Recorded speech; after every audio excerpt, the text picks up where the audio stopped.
Thank you guys for clicking on the video today. In this video we're going to be installing some Legacy GT Spec B aluminum trailing arms on the rear of my 2005 Subaru Outback XT.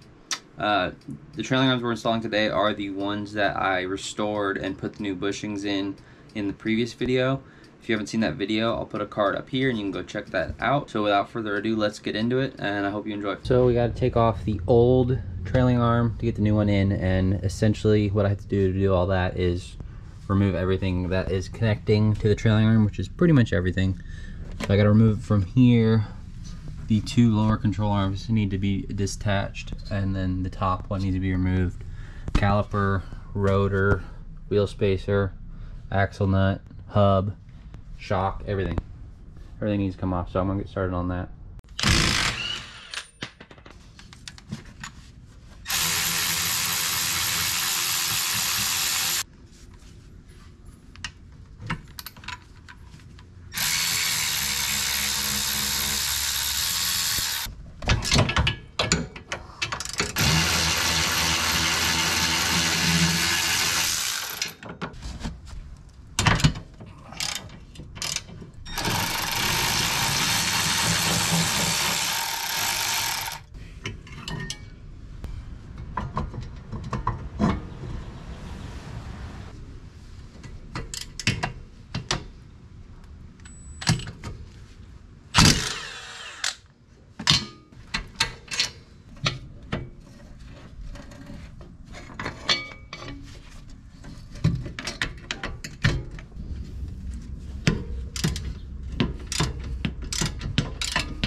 So here's the old one and the new one.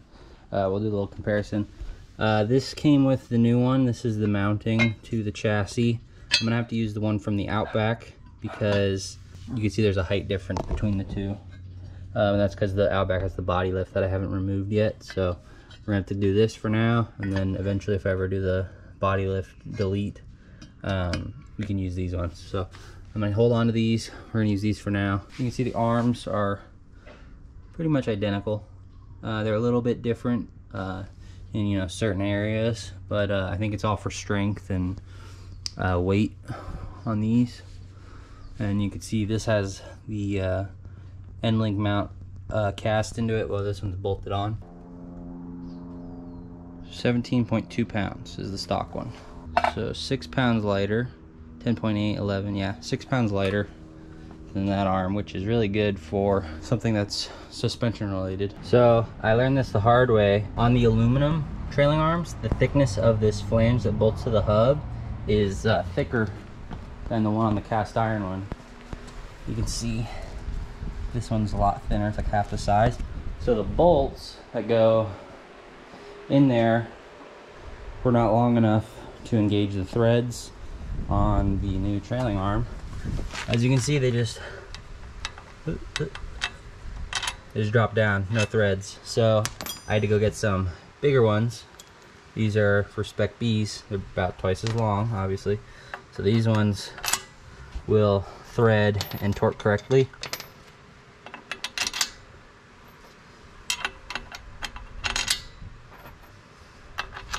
So I could have just went to the hardware store and got some bolts, but these are kind of crucial bolts as they hold the wheel onto the car. So I just wanted to get the right ones. There's no issues with the wheel falling off in the future.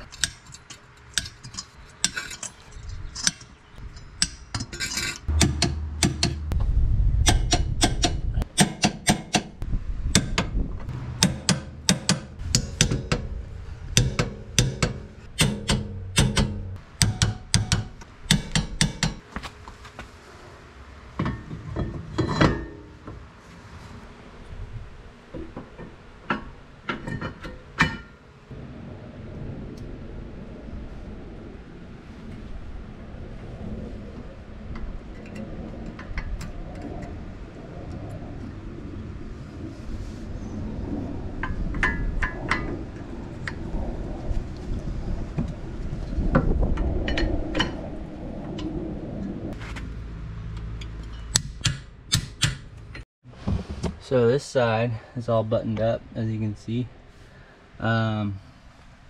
Looks very nice down here.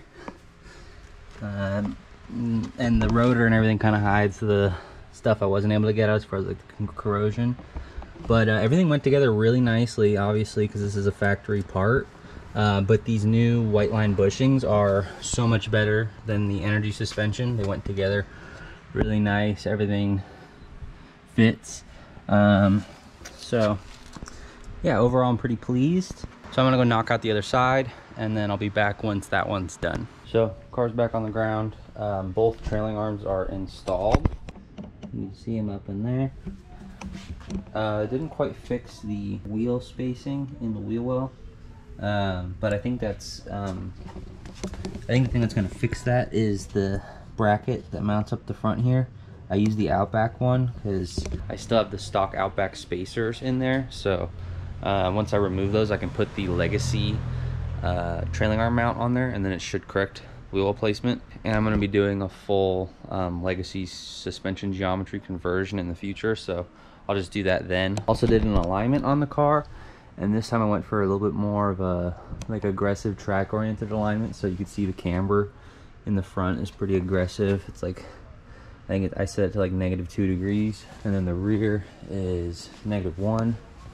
So that's sort of aggressive. If you're going for more of a, you know, street car daily driver type alignment, you'd want to do like half a degree of negative camber in the back and 1 degree in the front of negative camber. But overall I'm pretty pleased with how the trailing arms went on, and the bushings are a lot better than the old ones. They haven't popped out or anything like the old ones used to. So my alignment's been staying in spec and the toes in the right orientation. So other than what I just said, I haven't noticed very many other benefit. You can't really tell the difference in the weight alone, and even if you could, I wouldn't be able to feel it through the thick sidewall tires I have. So if I had some better tires, it might transfer the upgrade better. But overall, the main benefit I got from doing this project was the fact that the alignment stays in spec because the bushings aren't moving like the old ones were.